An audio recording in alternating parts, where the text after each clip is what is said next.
안녕하십니까. 민간조사사 충실장입니다. 네, 2021년 해가 바뀌고는 영상으로 처음 인사드리는 것 같습니다. 다들 무탈히 잘 지내고 계십니까? 저는 잘 지내고 있습니다. 오늘 여러분들에게 도움이 될 만한 이야기 한번 시작해 보겠습니다. 코로나 이후로는 참 많은 것들이 바뀌었지만 그 중에서도 가정의 중요성을 더 실감한다는 이야기를 많이 들었습니다. 거리두기나 영업 제한으로 외부보다는 집에서 머무르는 시간이 더 늘어났고 소비 형태나 취미 생활도 가정을 중심으로 많이 변화가 된 것 같습니다. 가정의 소중함과 결속력이 더 돈독해진 분들도 있겠지만 반면에 더 갈등이 심해지고 위기에 처한 분들도 있는 것 같습니다. 오늘날에는 가족의 형태가 상당히 다양해졌죠. 가족 구성원도 제각각이고 결혼이라는 제도에 대해서도 저마다 생각이 다 다르듯이 그만큼 각자의 의견이 존중되어야 할 것 같습니다. 제가 그동안 평범한 부부관계 갈등이나 이혼 증거 수집에 대한 이야기를 많이 했었는데요. 오늘은 생각보다 주변에 많이 찾아볼 수 있고 더 늘어나고 있는 추세의 형태인 동거, 사실혼을 주제로 이야기를 해볼까 합니다. 예전에는 동거라고 하면 조금은 인식이 좋지 않았었죠. 예, 또 가부장적인 대한민국이니까. 하지만 요즘에는 꼭 혼인 신고를 하지 않고 부부의 관계를 이어나가거나 가족 형태를 이루고 있는 경우가 많습니다. 그래서 사실혼 관계일지라도 난임 지원 아니면 전세, 월세 지원처럼 나라에서도 이런 것들을 인정해주는 제도도 많이 생겼다고 알고 있습니다. 허나 그럼에도 불구하고 법적인 부부관계를 증명하지 못해서 생긴 불이익 등이 있죠. 이를 악용하는 사례도 많이 있고 도움을 필요하는 분들이 그렇게 요즘은 많이 늘었다고 볼 수 있겠습니다.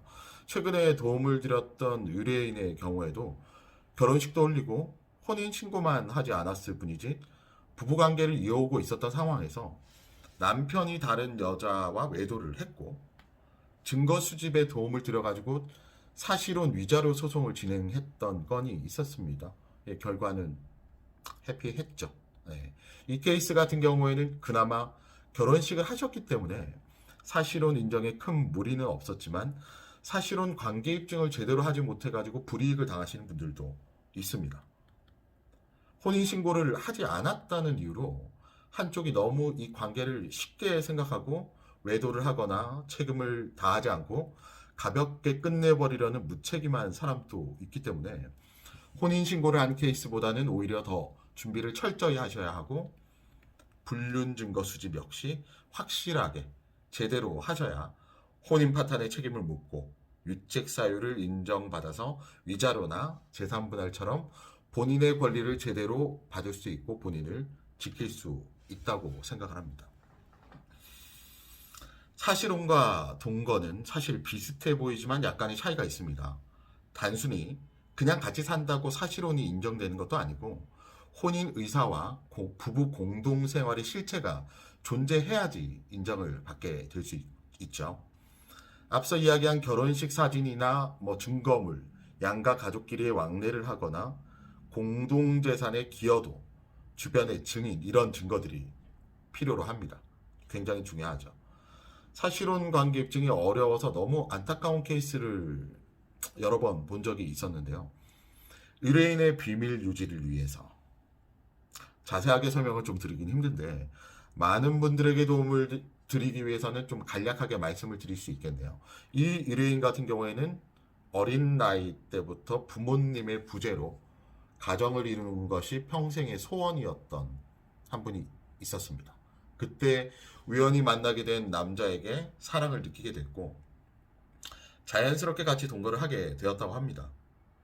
생활력이 없는 남자 때문에 의뢰인이 고생을 해서 돈을 벌고 가정을 이끌어 나가면서 아내의 역할에 최선을 다했다고 하셨는데요. 그러던 중에 임신을 하게 되셨어요.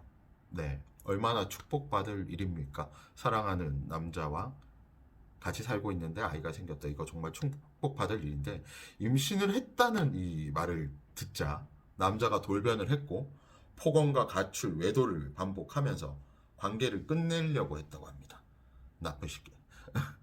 너무 안타까운 케이스이기도 하고 의뢰인께서 이런 부분에 있어서 도움을 받을 곳이 없어가지고 연락을 주셨었고 외도 증거 수집과 사실혼 관계 입증에 조언과 도움을 드렸던 적이 있습니다. 그렇게 오래되지 않았어요. 그리고 얼마 전에 고민 해결 예능 프로그램에 나왔었던 사연자와 조금은 비슷한 케이스였는데요. 생각보다 이런 분들이 전국에 많이 계실 거라고 생각을 합니다. 이 영상을 보시는 분들 중에 본인이 결혼식을 올리지 않았다고, 그리고 혼인신고를 하지 않았다고 불리한 상황에 처해졌는데도 불구하고 모든 것을 포기하지 마시고요. 여러분의 권리를 위해서 싸우고 노력하셨으면 합니다. 예나 지금이나 가정사에 대한 고민은 가족을 힘들고 아프게 합니다. 아이 때문에 경제력이 없어서, 이혼이라는 악인이 두려워서 여러 가지 이유로 참고 또 참고 괴로워하는 분들이 많으실 것 같은데요. 그렇게 인내만 하면 세월을 보내기엔 여러분들의 남은 인생이 너무 중요하고 아깝지 않습니까? 네. 나중에 시간이 많이 지나서 그때 가서 후회하기엔 시간은 다시 돌아오지 않습니다. 지금 이 시간에도 마음에 멍이 들고 한숨으로 지내는 분들이 많으실 거라 생각을 합니다. 본인을 위해서 용기를 내고 미소를 되찾으셨으면 합니다. 충 실장은 여러분의 인생을 응원합니다. 도움 필요하시면 언제든지 연락 주시고요. 다음 시간에도 또 유익한 정보를 가지고 또 방송 찍도록 하겠습니다. 좋은 하루 되십시오. 감사합니다.